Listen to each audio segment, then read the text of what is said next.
So, your business is growing, and your company is expanding.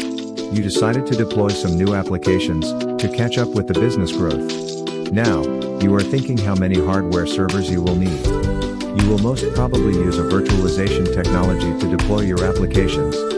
But, what is server virtualization?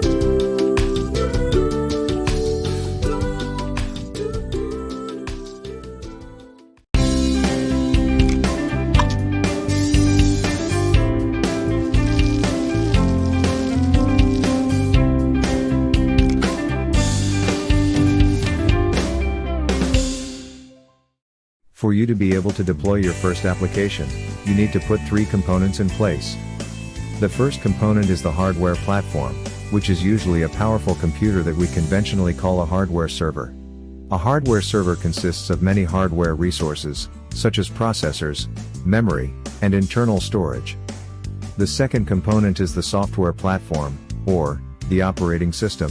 There are many operating systems that are being used nowadays, such as Windows, Linux and many others.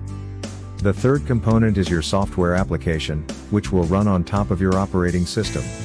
In our example, the application is a CRM software application. Now, if you want to deploy another application, such as an ERP software application, you will have to install all three components one more time. This is the traditional way of deploying multiple applications, and we call it a bare metal environment.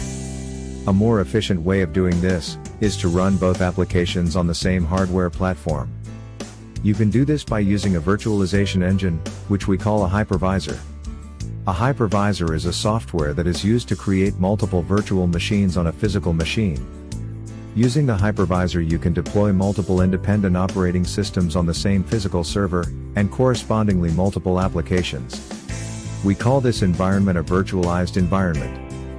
Because this solution usually uses less number of hardware resources, it is more cost-effective.